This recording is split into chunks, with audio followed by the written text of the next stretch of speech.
Pada video kali ini guys, saya akan kembali merangkum alur cerita film action militer dari Tiongkok yang dirilis pada bulan Mei tahun 2024 lalu. Film ini diangkat dari kisah nyata tentang misi operasi penjaga perdamaian internasional oleh unit polisi bentukan Tiongkok. Tim itu ialah pasukan khusus FPU anti huru-hara Tiongkok yang dikirim ke salah satu negara di Afrika yang sedang dilanda konflik bersenjata. Mereka datang bukan sebagai tentara, melainkan sebagai penjaga perdamaian yang bertugas melindungi warga sipil, mengamankan kawasan rawan, dan menjaga stabilitas di bawah bendera PBB. Dalam tugasnya, mereka diharuskan mengedepankan rasa kemanusiaan dan keadilan, walau itu harus bertentangan dengan aturan. Bersama saya Chandra, inilah dia alur cerita film action militer dari Tiongkok yang berjudul From Police Unit 2024.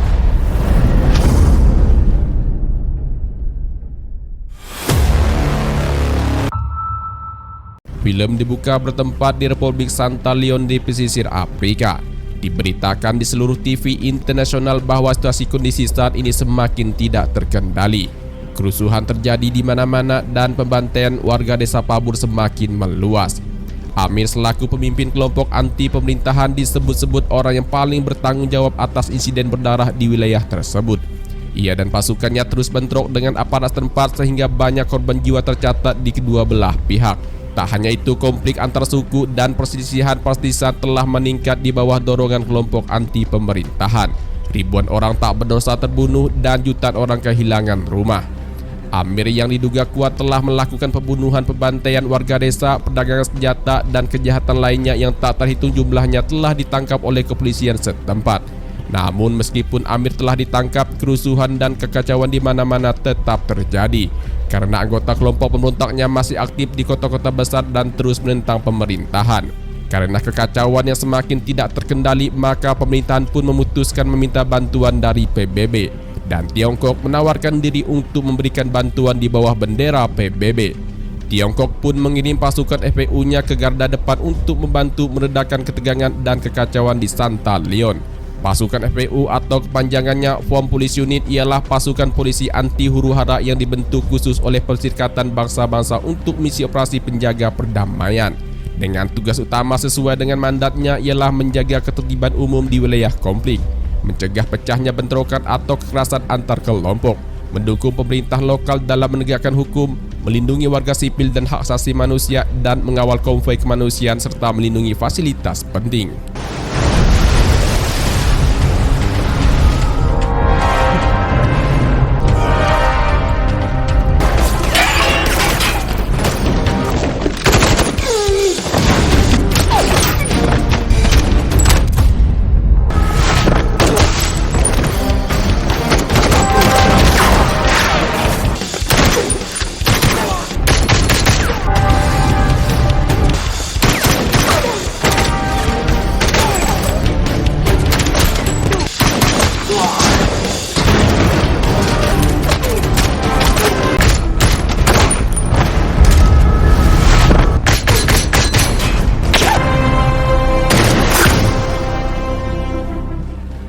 Selesai latihan, kita berkenalan dengan Kapten Yu Weidong.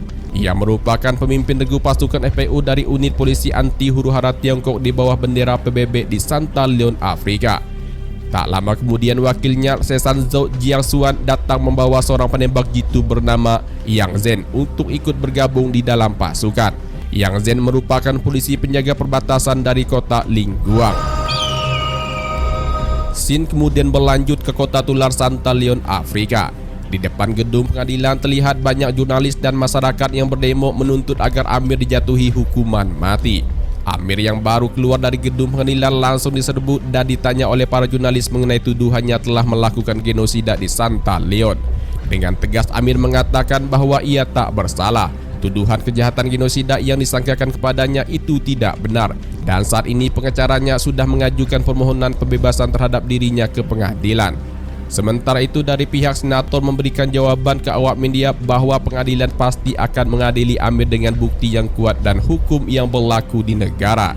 Saat Amir dan senator sedang diwawancara, tampak dari kejauhan seorang laki-laki bernama Black memperhatikan situasi di depan gedung pengadilan. Black merupakan seorang tentara bayaran yang bekerja sama dengan Amir dan termasuk tangan kanan Amir.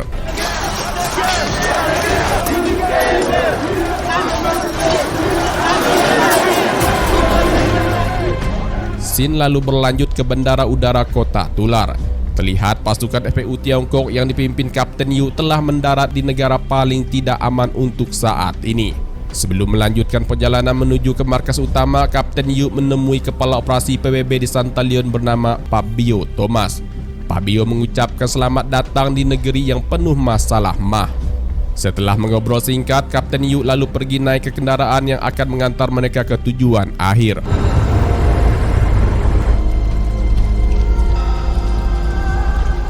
Di sepanjang jalan, rombongan konvoi kendaraan pasukan FPU Cina disuguhkan dengan pemandangan yang sangat mengerikan. Rumah-rumah warga banyak yang hancur dan terbakar akibat konflik. Beberapa mayat masih tergeletak di beberapa titik jalan dengan kondisi yang sangat mengenaskan.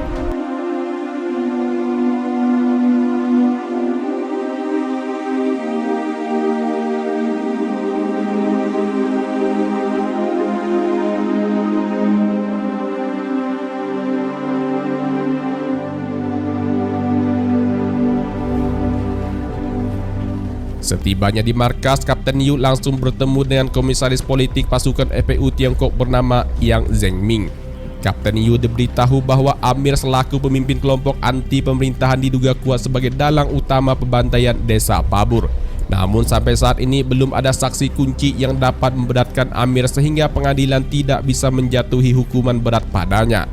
Semenjak Amir ditahan, banyak paksi bersenjata bermunculan di lapangan Manaf. Untuk itu, pasukan FPU Tiongkok mendapat perintah dari Divisi Operasi Penjaga Perdamaian di bawah komando Fabio agar Kapten Yu dan pasukannya melaksanakan operasi rutin di alun-alun bersama dengan kepolisian setempat. Singkat cerita, Kapten Yu lalu mempersiapkan pasukannya untuk melaksanakan patroli di lapangan Manaf bersama dengan kepolisian setempat. Semua perlengkapan persenjataan dan amunisi yang dibutuhkan dalam misi mereka bawa. Setelah itu mereka pun berkumpul untuk menerima arahan singkat dari Kapten Yu. Kapten Yu mengingatkan agar mereka bertindak sesuai dengan perintah darinya dan dilarang bertindak tanpa izin karena setiap keputusan atau tindakan yang mereka ambil dianggap sah mewakili Cina. Selesai menerima arahan, mereka semuanya pun berangkat.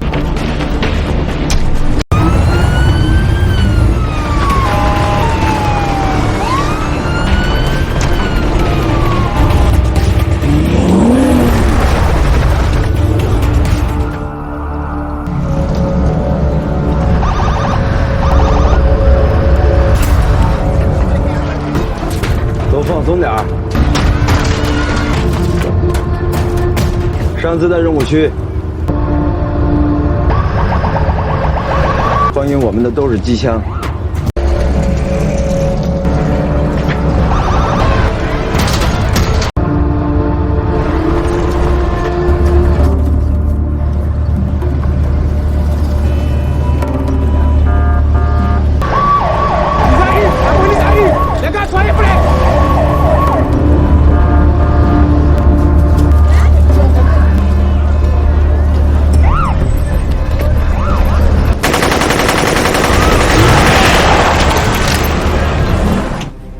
Saat memasuki wilayah pengungsi, tiba-tiba seorang anggota pemberontak memberikan tembakan peringatan untuk memberitahu anggotanya yang lain bahwa ada polisi Tiongkok berada di wilayah kekuasaan mereka. Tak ingin gegabah mengambil keputusan, Kapten Yu lalu berkoordinasi dengan Fabio untuk melaporkan kondisi saat ini pasukannya sedang ditodong senjata oleh kelompok pemberontak dari berbagai sisi. Fabio lalu memberikan arahan agar Kapten Yu tak merespon dengan cara kekerasan, tapi harus menggunakan cara persuasif. Mendengar itu, Kapten Yu lalu memerintahkan seorang anggotanya yang bisa berbahasa daerah setempat bernama Ding Huai untuk berkomunikasi dengan pemberontak melalui pengeras suara agar mereka tidak menembaki pasukan FPU Tiongkok dan memberikan penjelasan bahwa polisi Tiongkok hanyalah melakukan kegiatan patroli rutin.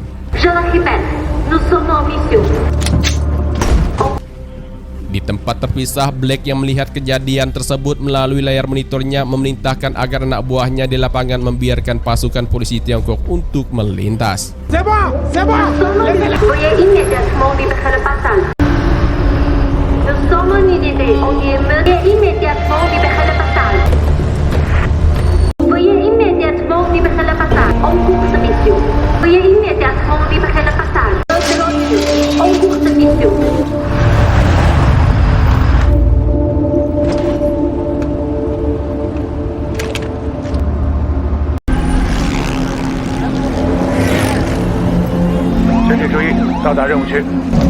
到。 Sesampainya di alun-alun Max Square, Kapten Yu dan pasukannya segera berpatroli dengan berjalan kaki. Namun dari arah berlawanan terlihat satu keluarga sedang lari dari kejaran anggota kelompok pemberontak. Tak ingin tertangkap, seorang anak laki-laki bernama Lukas lalu menghampiri pasukan Kapten Yu yang sedang berpatroli untuk meminta pertolongan. Melalui penerjemahnya, Ding Huai memberitahu Kapten Yu bahwa Lukas dan keluarganya sedang dikejar oleh kelompok pembunuh. Dan tak lama kemudian, dor!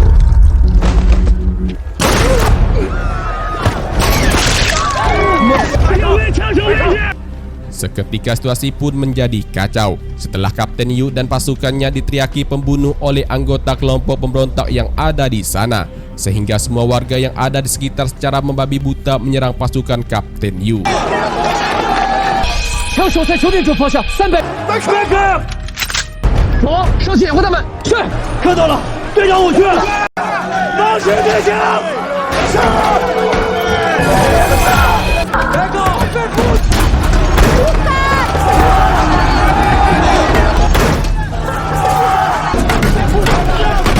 保持队形 ，That's the direction. Find the back up.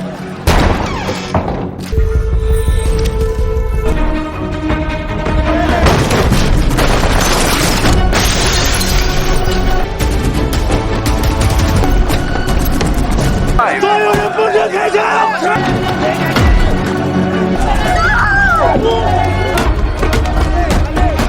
No， 你这一套。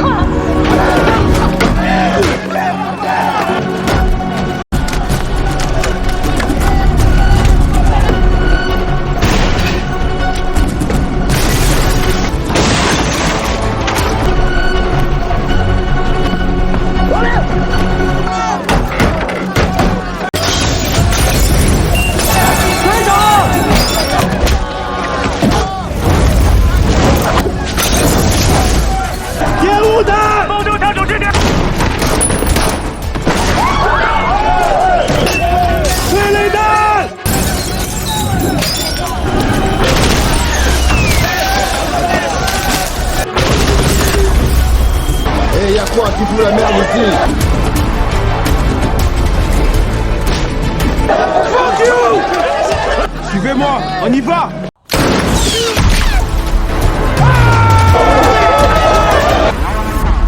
Disparaissez! Pour les Chinois ici. Nous la paix! Nous la paix! Sans loi ici!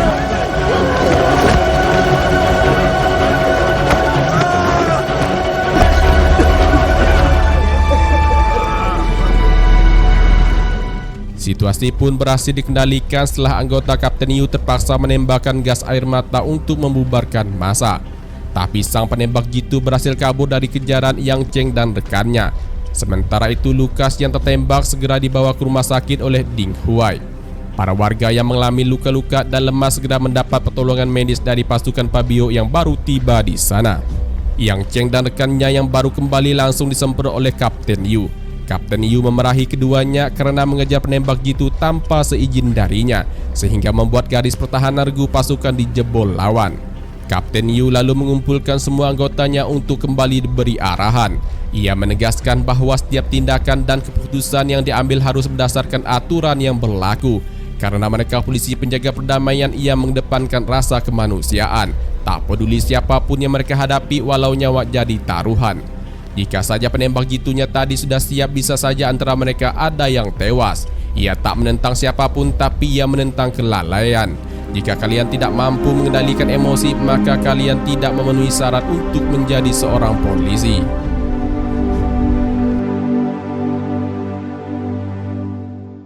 Dari tempat kejadian, Kapten Yu langsung ke rumah sakit untuk melihat jasad Lukas dan kedua orang saudaranya yang tewas ditembak tadi.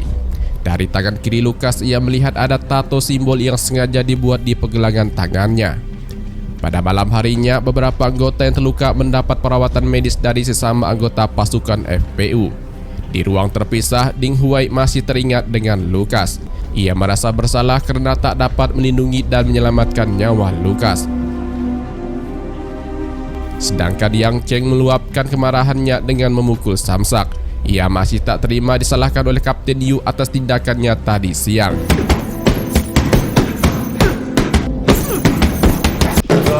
等会打打行不行啊？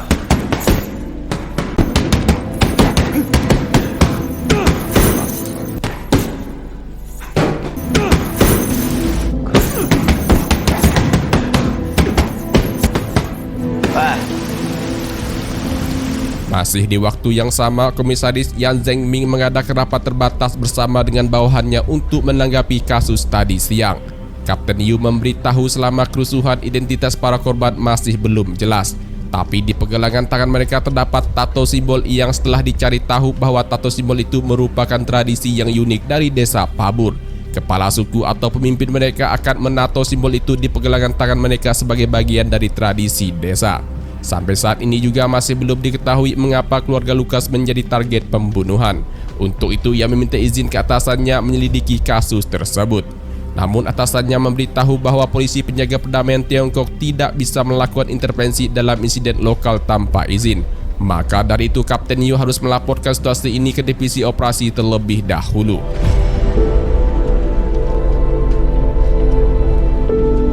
Keesokan harinya, Black menemui Amir di penjara. Amir memerintahkan agar Black segera menjalankan rencana pembebasan dirinya. Ia juga sempat memarahi Black karena terlalu lama bertindak. Di saat yang bersamaan, terlihat orang tua Lukas disembunyikan di rumah aman oleh Fargo bersama rekannya yang menyamar sebagai warga sipil. Fargo merupakan kepolisian setempat yang sangat peduli dengan keselamatan warga negaranya yang sedang terancam nyawanya dari kelompok anti pemerintahan. Setelahnya mereka pun keluar rumah dan Fargo melihat rekannya sedang bertelepon dengan seseorang dengan gerak-gerik yang tampak mencurigakan. Di scene berikutnya, polisi penjaga perdamaian Tiongkok membangun kembali hubungannya yang telah rusak dengan penduduk setempat dan ke para pengungsi. Sesan Zhou dan kawan-kawan membantu membangun rumah pengungsi, menyediakan makanan dan minuman gratis, pemeriksaan kesehatan gratis, serta memberikan pendidikan dasar ke anak-anak setempat.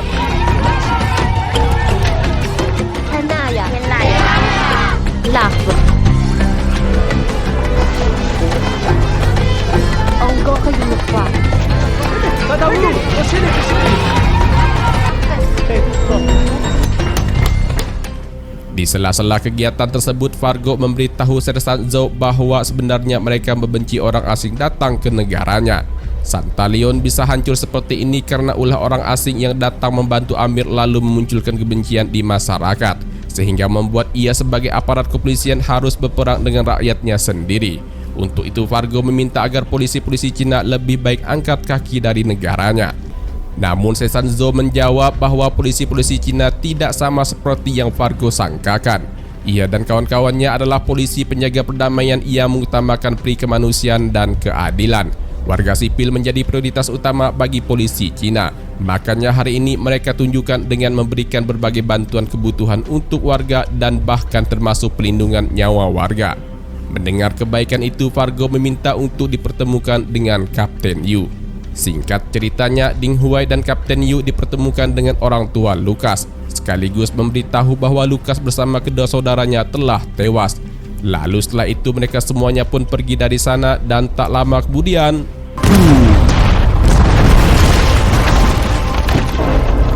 setelah ledakan, rekan Fargo ditangkap karena terbukti bekerja sama dengan pihak kelompok anti pemerintahan. Ia diketahui memberitahu tempat persembunyian keluarga Lukas. Untungnya keluarga Lukas masih selamat karena terlebih dahulu dipindahkan ke tempat yang lebih aman lagi oleh Kapten Yu dan Ding Huai berkat bantuan dari Fargo tadi. Peristiwa itu pun kembali menjadi sorotan jurnalis internasional. Di rumah persembunyian yang baru dan disaksikan oleh Fargo sendiri, Ding Huai menawarkan bantuan pelindungan khusus bagi orang tua Lukas asal orang tua Lukas percaya dengan kepolisian Cina. Ding Huai meyakinkan polisi Cina polisi yang baik. Setelah dipikir-pikir, akhirnya ayah Lukas pun mengatakan bahwa keluarganya menjadi saksi kunci atas tindak kejahatan genosida yang dilakukan Amir. Dari sekian banyak warga desa Pabur, hanya keluarganya saja yang masih selamat. Pada tanggal 20 Februari nanti, ia bersama istrinya akan hadir di pengadilan untuk memberikan kesaksian. Namun anak buah Amir yang dipimpin Black terus memburu mereka untuk dihabisi. Di saat yang bersamaan, di salah satu acara TV nasional, Senator Leroy memberikan keterangan bahwa saksi kunci dari desa Pabur sudah ditemukan dan akan hadir di persidangan. Ia memastikan pihaknya tidak akan mentolerir tindakan Amir. Di tempat terpisah, Amir mendesak Black untuk segera menghabisi nyawa saksi kunci atas kasusnya karena waktu persidangan internasional sudah semakin dekat. Jika Black gagal melaksanakan tugas tersebut, Amir mengancam akan menyeret nama Black ke dalam persidangan karena selama ini terbukti bekerja sama dengannya. Black yang kesal dengan ancaman tersebut lalu segera pergi meninggalkan ruangan. Namun seorang anak buah Amir yang belum pergi diperintahkan Amir untuk melakukan rencana penculikan. Fargo, thank you for trusting us.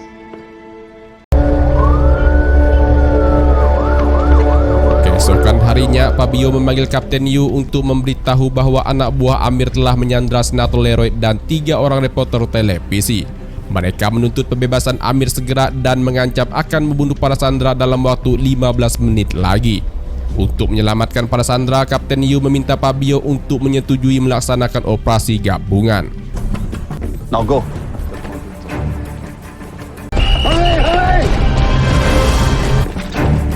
10点钟方向发现敌人。B 队走右侧通道。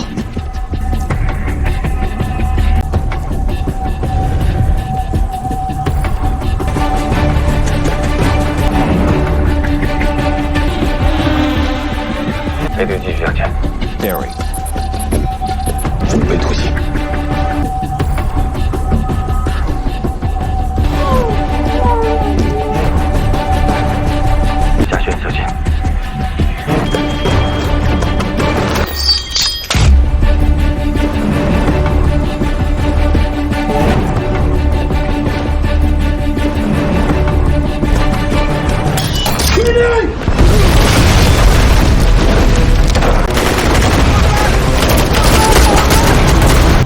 定会，帮我拖住他们。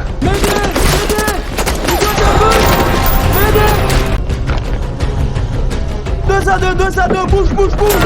Toi, lève-toi. Comme la bombe, ça. Prends ta route.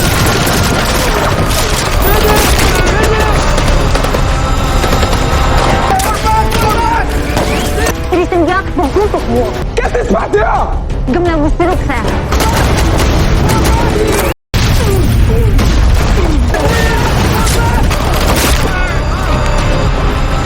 C'est l'autre frère. Je vais vous tuer. Pas de moteur. Bon, Qu'est-ce qui se passe dehors? Everyone gets ready for plan B. Vous allez mourir. Pourquoi? Il y a tout un escroc. C'est no 101. Vous avez menti.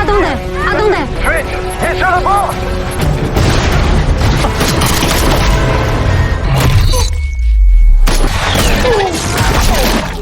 Sinon.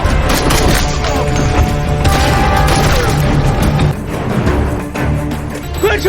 炸弹！走啊，杨震！你快走！不要撤退！点住前行！点住！不要撤退！撤退！撤退！撤退！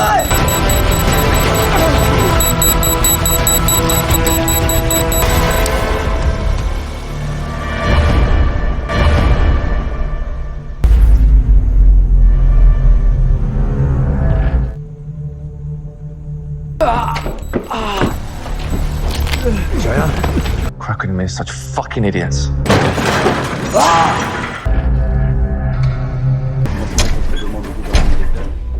Berhasil melaksanakan misi penyelamatan, Kapten Yu dan anggotanya harus menjalani sidang kode etik, di mana saat operasi tadi Kapten Yu dan pasukannya melanggar perintah dari komando pusat. Seharusnya Kapten Yu diminta untuk mundur karena nyawa para sandera benar-benar dalam ancaman dan misi penyusupan mereka pun telah ketahuan. Tapi Kapten Yu membela bahwa ia dan anggotanya memiliki kemampuan yang sangat terlatih dalam setiap menyelesaikan misi. Tugas utama timnya fokus pada nyawa sandera dan bertindak secepat mungkin namun tetap terukur. Tidak peduli dengan konsekuensi yang akan mereka dapatkan nantinya. Yang penting nyawa para sandera selamat semuanya. Mendengar penjelasan tersebut, Komisaris Yan Zhengming meminta para petinggi di ruang persidangan tersebut agar tidak mempersalahkan kasus ini lebih dalam lagi. Lebih baik fokus saat ini membersihkan milisi lokal guna mencegah hal serupa terulang kembali, sehingga dapat menciptakan rasa aman bagi masyarakat sekitar. Dan untuk tugas itu diserahkan saja ke pasukan Kapten Yu sebagai sanksinya.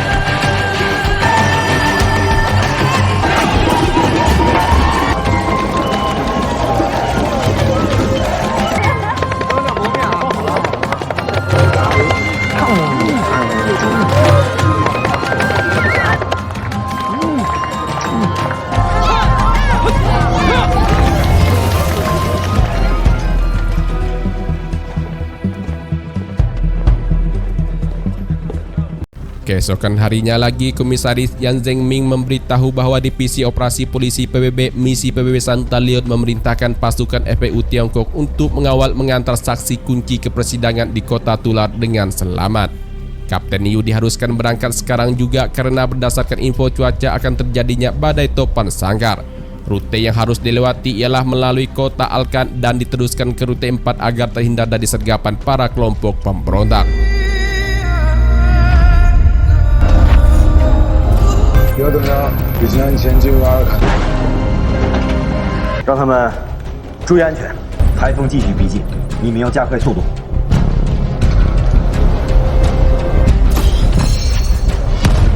Di dalam perjalanan, Ibu Lukas bercerita dulunya kota ini indah. Ia bahkan masih bisa mencium baunya garam segar dan rerumputan setelah hujan. Menjadi petani garam memang berat, tapi warga desa Pabur menjalaninya dengan bahagia. Hari-hari yang mereka lalui selalu terasa ringan dan penuh senyuman karena adanya kebersamaan saling gotong royong di dalam kehidupan bermasyarakat. Tapi suatu hari kehidupan yang bahagia itu seketika berubah menjadi mimpi buruk setelah orang asing datang membawa obat-obatan dan persenjataan. Amir yang sangat ditakuti dan memiliki banyak pengikutnya tiba-tiba menyerang desa Pabur dan beberapa wilayah lainnya sehingga konflik pun pecah. Dan besok pagi ia dan suaminya akan bersaksi di persidangan sebagai upaya balas dendam ke Amir yang telah merusak kebahagiaan kehidupan desa Pabur. Baru saja Ibu Lukas selesai bercerita, tiba-tiba roket RPG dari musuh menghantam keras ke konvoi kendaraan Kapten Yu.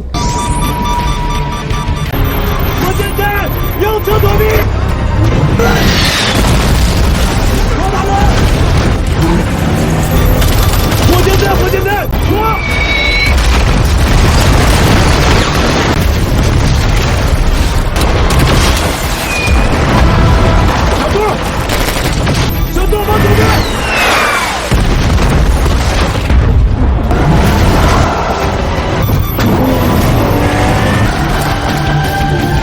我们受到火箭弹袭击，保护人质！请求行动部批准还击。上头大人，101遭到袭击，请求批准还击。我要这里没事，没事。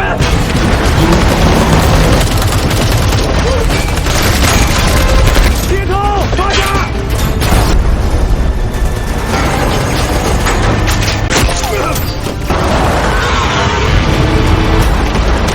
要动摇，要动摇！收到，请回复。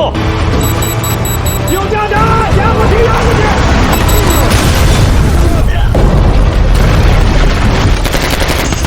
Are you okay?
有人说左臂中弹，正在爆炸。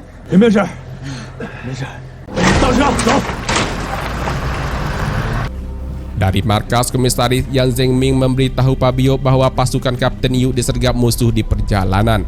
Pabio pun mengatakan akan mengirim bantuan serangan udara untuk melindungi pasukan FPU Tiongkok mengawal para saksi. Setelah itu, Komisaris Yan memerintahkan agar pasukan cadangannya segera berangkat menyusul konvoi kendaraan Kapten Yu.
杨震，走，建立防线。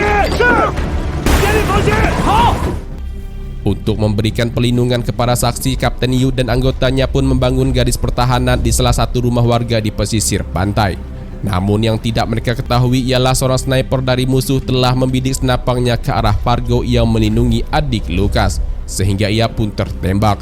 Ding Huai pun yang berusaha menyelamatkan adik Lukas pun tertembak juga karena berada di posisi terbuka.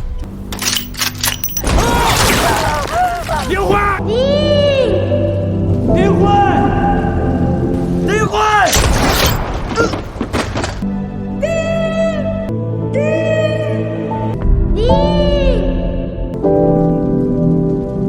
找我掩护！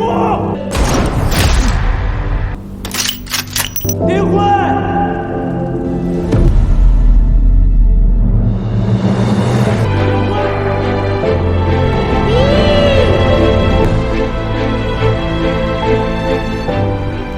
Tak terima melihat rekan-rekannya tewas, Yang Zeng meminta izin ke Kapten Yu untuk keluar dari garis pertahanan. Ia ingin mengejar sniper musuh tersebut yang pernah ia hadapi sebelumnya.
Berhasil masuk kembali ke kendaraan lapis baja, Kapten Yu memerintahkan Sesan Zhou untuk memimpin pasukan berangkat menuju ke kota Tular. Sedangkan ia sendiri akan menyelamatkan Yang Zeng yang masih terjebak di dalam.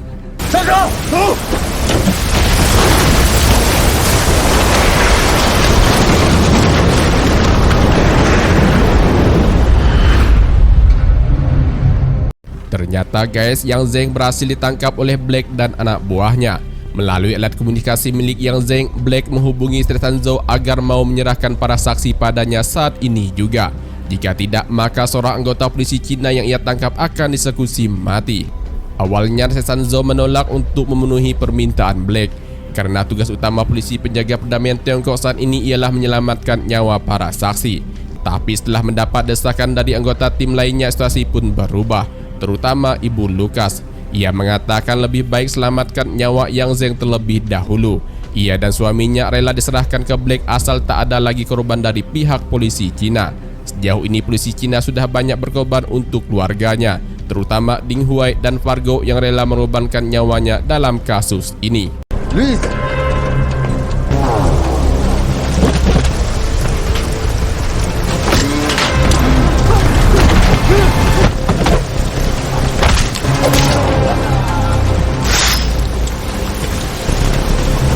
Seems like your friends have given up on you.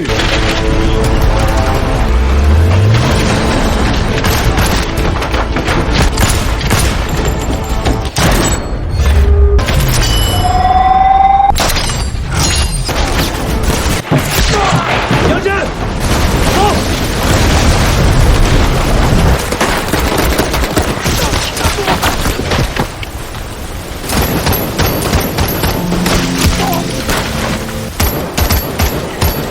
Sim Line 4, clear the fire. I repeat.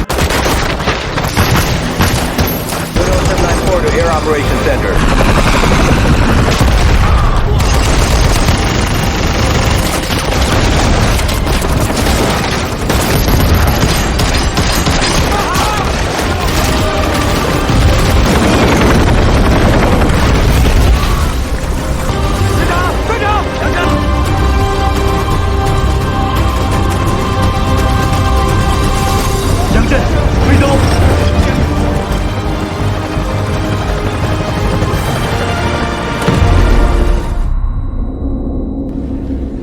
Keesokan harinya, dengan pengawalan penuh, keluarga Lukas diantar menuju ke gedung pengadilan. Setibanya di sana, mereka semua disambut para warga yang memberikan dukungan langsung ke keluarga Lukas untuk memberikan kesaksiannya yang dapat memberatkan hukuman Amir. Para warga ini pun datang membawa poster dengan berbagai tulisan dukungan terhadap keadilan bagi desa Pabur. Mereka juga bersorak-sorai dengan menyebut, "Kami ingin perdamaian, bukan perperangan. Kami ingin keadilan, bukan penindasan." Di saat semua orang sedang fokus dengan kedatangan keluarga Lukas, ternyata seorang sniper dari atas salah satu gedung telah membidik keluarga Lukas. Perintah untuk melepaskan tembakan pun sudah ia terima. Tapi tiba-tiba sang sniper itu teringat dengan kehidupan masa lalu desa Pabur yang begitu bahagia tanpa adanya kekerasan, penindasan, dan konflik. Seketika ia pun membatalkan niatnya untuk melepaskan tembakan dan membiarkan keluarga Lukas memasuki gedung pengadilan dengan tenang.